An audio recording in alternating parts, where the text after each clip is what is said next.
નમસ્કાર, વિશેષ રજૂઆતમાં આપનું સ્વાગત છે. હું છું પંકજ. ગુજરાતમાં થઈ શકે છે મોસમનો ટ્રિપલ એટેક. વાવાઝોડું, ગરમી અને માવઠાની આફતની હવામાન નિષ્ણાત અંબાલાલે આગાહી કરી છે. ગુજરાત પર એક બે નહીં પણ 3 મોટી આકાશી આફત મંડરાઈ રહી છે. જ્યારે હવામાન વિભાગે હજુ 2 દિવસ રાજ્યમાં કમોસમી વરસાદની આગાહી કરી છે.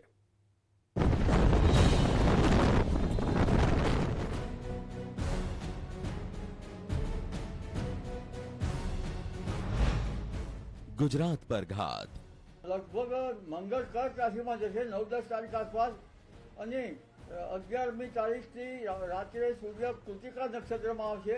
કૃતિકા નક્ષત્ર પ્રચંડ નાડીનું નક્ષત્ર છે અને પ્રચંડ નાડીના જે નક્ષત્રમાં પ્રચંડ વાવાઝોડા ફૂંકાતા હોય છે.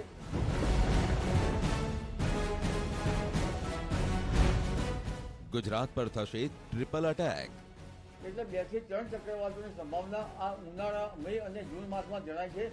જ્યારે 18મી નવેમ્બર પછી પણ વાવાઝોડા આવશે.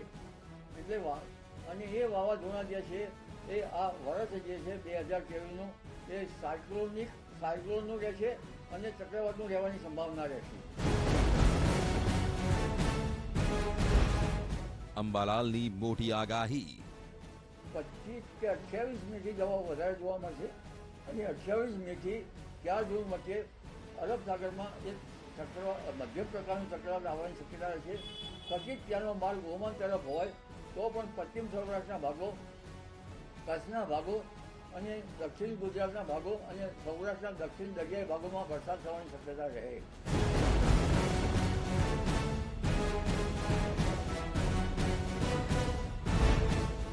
મે જૂનમાં 3 મોટી આફત ત્રાટકશે. મે મહિનાના બાકી દિવસો માટે શું હશે હવામાનનો મિજાજ? હવામાન નિષ્ણાંત અંબાલાલ પટેલે મે જૂન મહિના માટે મોટી આગાહી કરી છે. અંબાલાલના મતે ગુજરાત પર એક બે નહીં પણ 3 મોટી આકાશી આફત મંડાઈ રહી છે.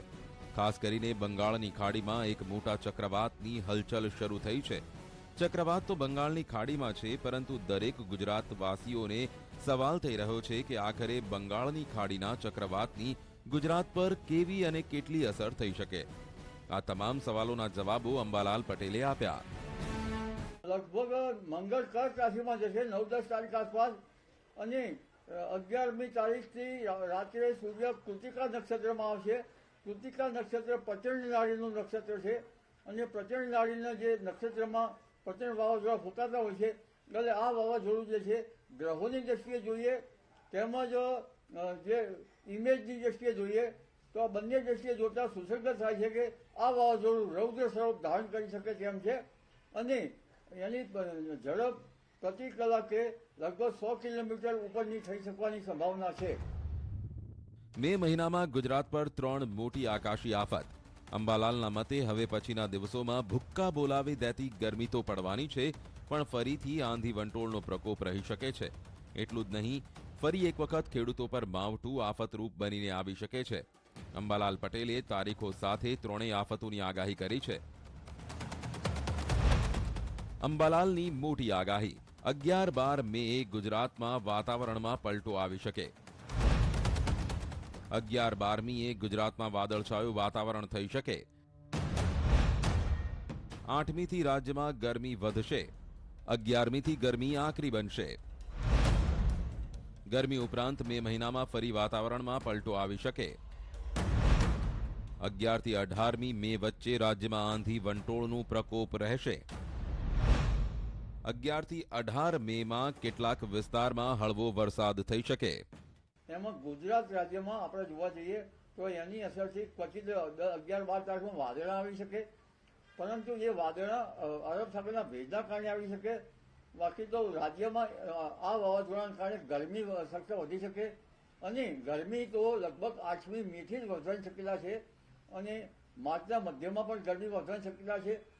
આ ગરમીના કારણે લગભગ 11મી મેથી જે વાવાઝોડાનું 18મી મે વચ્ચે ગણીએ આપણે જ્યોતિષની દ્રષ્ટિએ તો એ અરસામાં ગુજરાતની અંદર આંધી વંટોળનું પ્રમાણ વધારે વધશે ગરમીના કારણે અને લગભગ આ આંધી વંટોળ અને એટલું ઘણા સાથે સાથે કોઈ ભાગમાં સાંટા થવાની શક્યતા રહે છે એટલે કૃતિકા નક્ષત્રમાં જે ભેજ જે અંદર આવવો જોઈએ ઉત્તરાર્ધમાં, ઉનાળાના ઉત્તરાર્ધમાં, જેના કારણે ભેજ વધી શકે છે.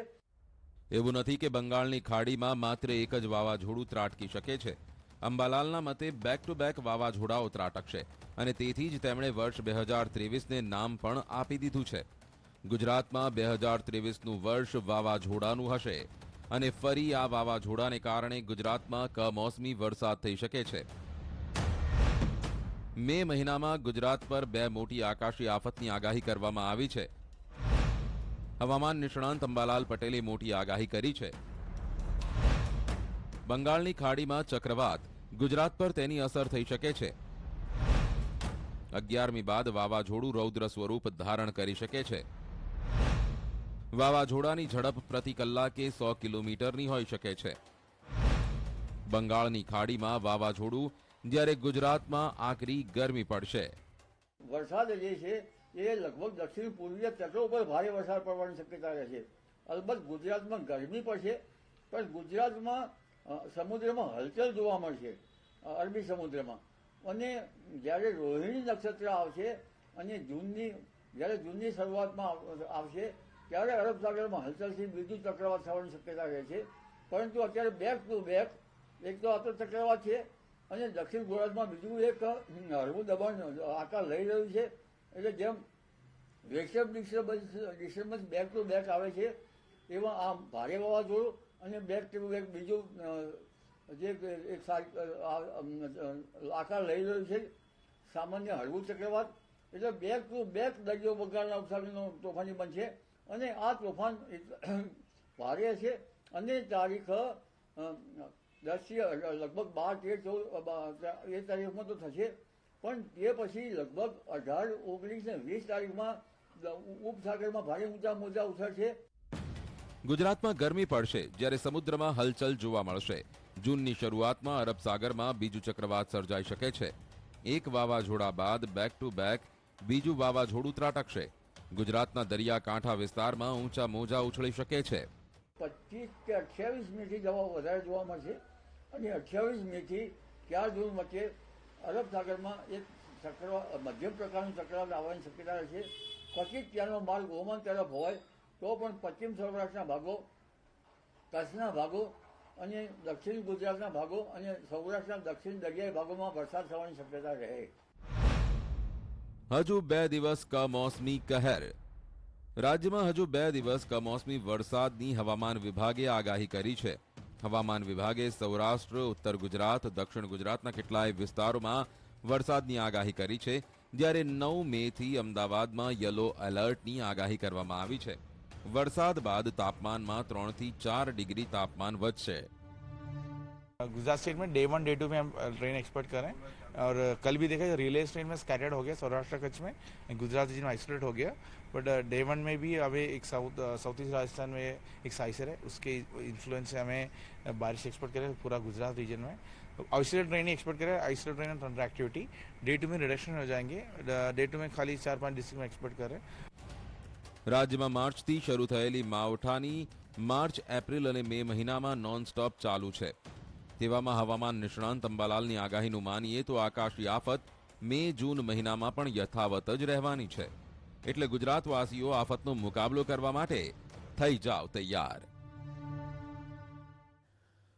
હવે વાત કર્ણાટક વિધાનસભા ચૂંટણીની, જેમાં બજરંગ બલીને લઈ કોંગ્રેસની અંદર જ ઘમાસાણ શરૂ થઈ ગયું છે.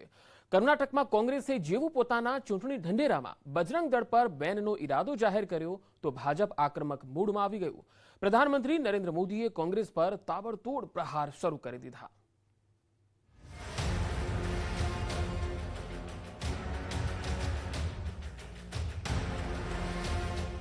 હિન્દુત્વથી બેચેન, બજરંગ દળ પર બેન.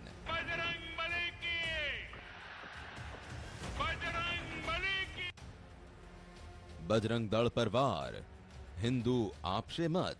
भगवान श्री राम को ताले में बंद किया और अब सारे बजरंग बली बोलने वालों को ताले में बंद करने का संकल्प लिया. बैन नो बदलो बजरंग दल पर हुमलो.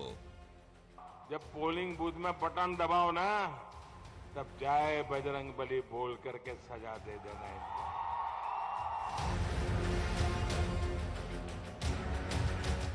કર્ણાટકમાં કોંગ્રેસ જેવા પોતાના ચૂંટણી ઢંઢેરામાં બજરંગ દળ પર બેનનો ઇરાદો જાહેર કર્યો તો ભાજપ આક્રમક મોડમાં આવી ગયું.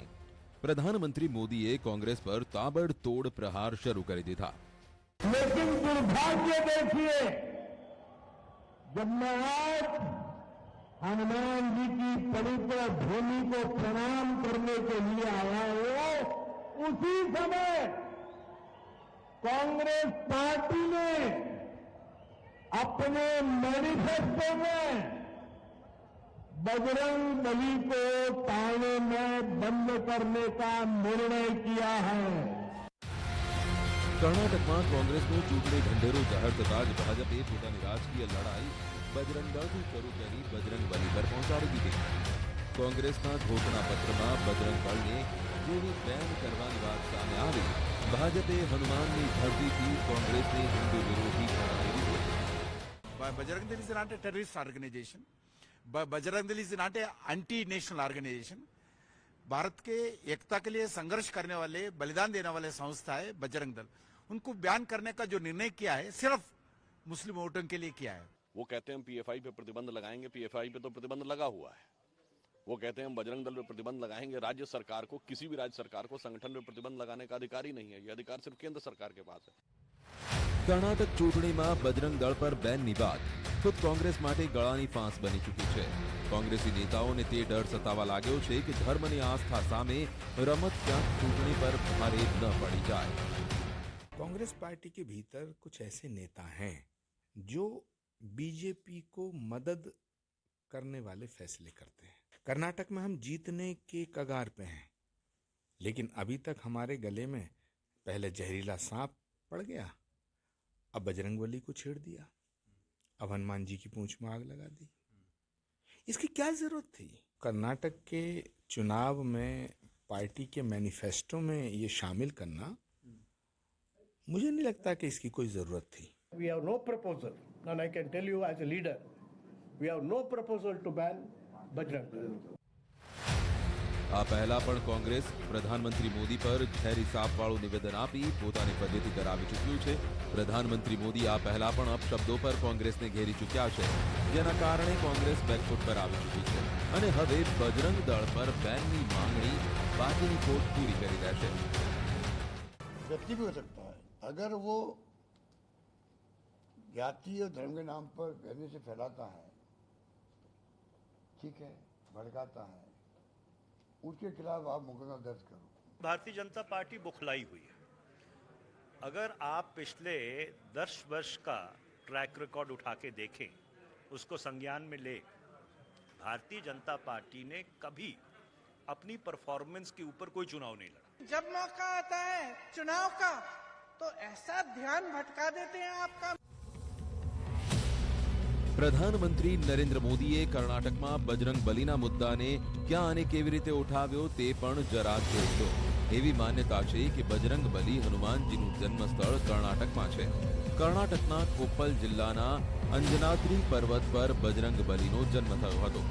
પ્રધાનમંત્રી મોદી હોસપેટમાં સભાને સંબોધિત કરી રહ્યા હતા. હોસપેટમાં અંજનાદ્રી પર્વતનું અંતર 30 કિલોમીટર છે. માટે પોતાના તાબડતોડ પ્રચારમાં પ્રધાનમંત્રી મોદી કોંગ્રેસ અને જેડીએસના કરપ્શન પર પ્રચંડ પ્રહાર કરી રહ્યા છે. પ્રહાર એટલો ખતરનાક છે કે 2024માં ખુદને પ્રધાનમંત્રી મોદીની સામે બતાવનારા નેતાઓ પણ નિવેદનબાજીથી બચવાના પ્રયાસમાં છે. बजरंग दल पर और बजरंग बली पर कोई बैन नहीं लगा सकता है, लेकिन ऐसी भाषा जो उन्होंने प्रयोग किया है, जो मैनिफेस्टो में पीएफआई से बजरंग दल की तुलना की है, इस पाप की सजा उनको जरूर मिलेगी. और भी जो बात हो जाएगी और जितने लोग एग्री करेंगे सब एक साथ बैठ जाएंगे, तब एक साथ बैठेंगे तो उसी समय पूरे देश के लिए क्या पॉलिसी होना चाहिए और अगर आपको बहुमत मिल जाए तो आगे क्या काम करना चाहिए, ये सब उसी में होगा. इसलिए हम अभी कुछ नहीं बोलते, समझ गए ना, मेरी रुचि एक ही. કર્ણાટકમાં ચૂંટણીમાં પ્રચારમાં જંગ જોરદાર છે. મુદ્દાઓ અપાર છે. કર્ણાટક ચૂંટણીમાં એક અઠવાડિયા કરતા પણ ઓછો સમય બચ્યો છે. 10 મેના રોજ 224 બેઠકો પર મતદાન છે અને 13 મેના રોજ જનતાનો નિર્ણય બધા સામે હશે. હવે આ રાજકીય ઘમસાણમાં કોની કિસ્મત ચમકશે તેનો નિર્ણય કર્ણાટકની જનતાએ લેવાનો છે. વાત સુરતની. સુરત સિવિલ હોસ્પિટલની ઘોર બેદરકારી સામે આવી. કોરોના કાળમાં સતત ડિમાન્ડમાં રહેતા વેન્ટિલેટર ધૂળ ખાઈ રહ્યા છે. વપરાશમાં ન હોવાથી વેન્ટિલેટર્સ એક રૂમમાં મૂકી દેવાયા છે અને તેની જાળવણી સામે સવાલો ઉઠી રહ્યા છે.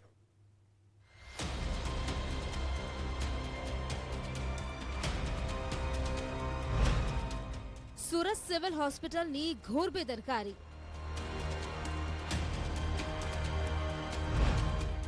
જીવ બચાવનાર વેન્ટિલેટરની ધૂળ દશા.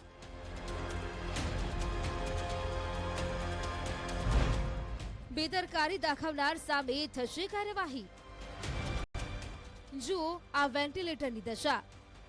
જુઓ વેન્ટિલેટર ધૂળ ખાઈ રહ્યા છે. પ્લાસ્ટિક ઢાંકવાની પણ નથી લેવાઈ રહી તસ્દી. ધૂળ ખાતા વેન્ટિલેટરના આ દ્રશ્યો છે સુરત સિવિલ હોસ્પિટલના. સુરતની સિવિલ હોસ્પિટલમાં કોરોના કાળમાં જે વેન્ટિલેટર્સનો ઉપયોગ લોકોનો જીવ બચાવવામાં મહત્વની ભૂમિકા ભજવતા હતા તે આજે ધૂળ ખાઈ રહ્યા છે.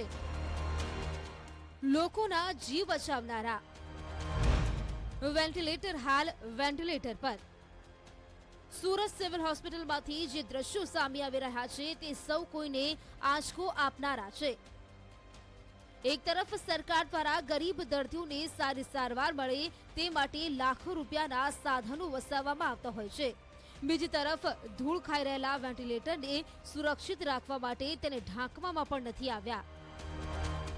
જ્યારે દેશમાં કોરોના કાળો કેર વર્તાઈ રહ્યો હતો ત્યારે સુરતમાં પણ આ સ્થિતિ ભયાનક હતી.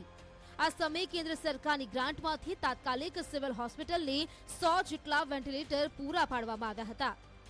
પરંતુ હવે આ વેન્ટિલેટરનો ઉપયોગ ન થઈ રહ્યો હોવાથી તેનો ભવિષ્યમાં કોઈ ઉપયોગ ના થવાનો હોય તે રીતે સિવિલ હોસ્પિટલમાં પડ્યા છે.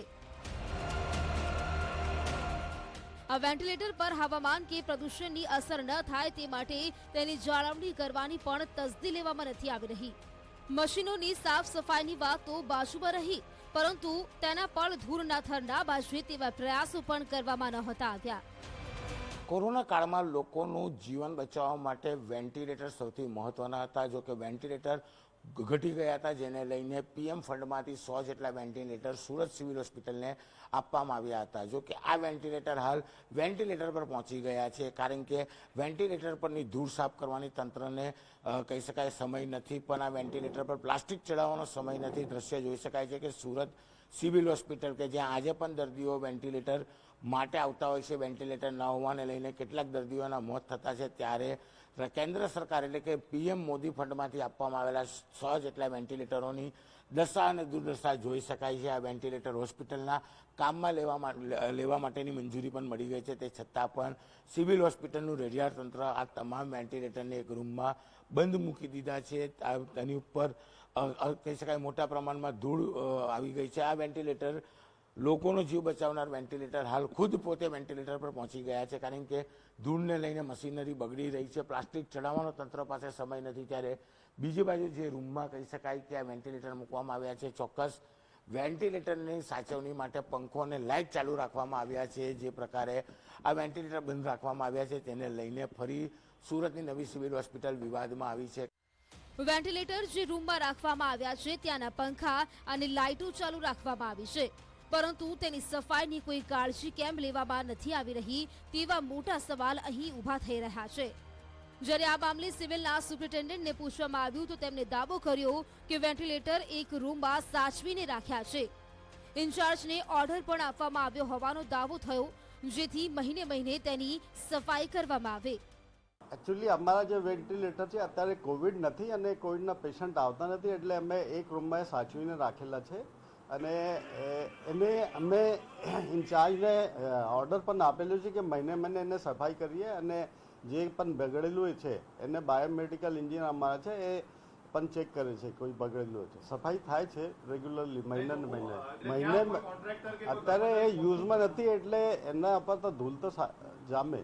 તકેદારી રાખીએ છીએ. અત્યારે અમે જો આજ જો પણ જરૂરત પડે તો એ એવી કન્ડિશનમાં છે અમે યુઝ કરી શકીએ. ખુલ્લી નથી એ તો ખુલ્યું હશે કંઈ કામ માટે સાફ કરવા માટે પણ ખોલવામાં આવે છે. તો સિવિલના સુપ્રિન્ટેન્ડન્ટે વેન્ટિલેટર સાચવીને રાખ્યા હોવાનો દાવો કર્યો છે, પરંતુ વેન્ટિલેટરની જે તસવીરો સામે આવી રહી છે તેમાં સ્પષ્ટ દેખાય છે કે તે રૂમની અંદર મૂકેલા વેન્ટિલેટર પર ધૂળના થર બાજી ગયા છે.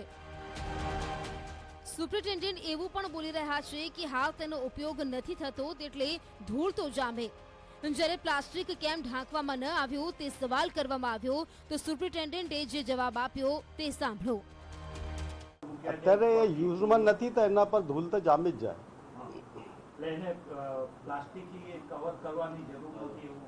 પ્લાસ્ટિક પણ ઉડી જાય છે, પ્લાસ્ટિક પણ ઉડી જાય છે, પ્લાસ્ટિક પણ ઉડી જાય છે, ઘણી વાર ઉડી જાય છે, નીકળી જાય છે પ્લાસ્ટિક અમે રાખીને રાખી.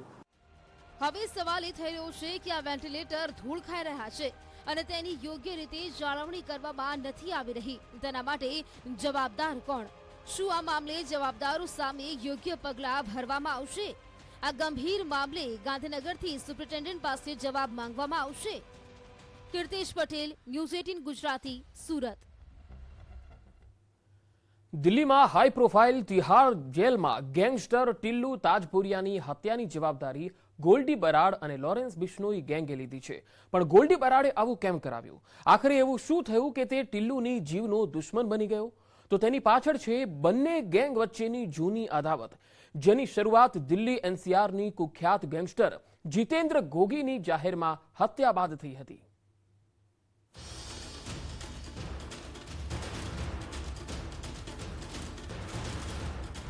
ટિલ્લુ હત્યાકાંડમાં ગોલ્ડીની એન્ટ્રી. ગોલ્ડી ગેંગે લીધો ગોગીનો બદલો. ગોલ્ડીના ઓર્ડર પર ટિલ્લુનું મર્ડર. આવી દુશ્મની, આવી અદાવત, બદલાની આવી આગ દિલ્હીની તિહાડ જેલમાં, જેની સુરક્ષા એકદમ ખાસ છે. અહીં 2 મેના રોજ ગેંગસ્ટર ટિલ્લુ તાજપુરિયાને મોતને ઘાટ ઉતારવામાં આવ્યો, જેનાથી હાહાકાર મચી ગયો. આ હત્યાકાંડની કહાનીથી જ્યારે ધીરે ધીરે પડદો ઉઠ્યો તો દહેશતની દુનિયાના મોટા નામ સામે આવવા લાગ્યા. ગોલ્ડી બરાડ અને લોરેન્સ બિશ્નોઈ અંડરવર્લ્ડનો તે ચહેરો જેની ઓળખ માટે તેના નામ જ પૂરતા છે.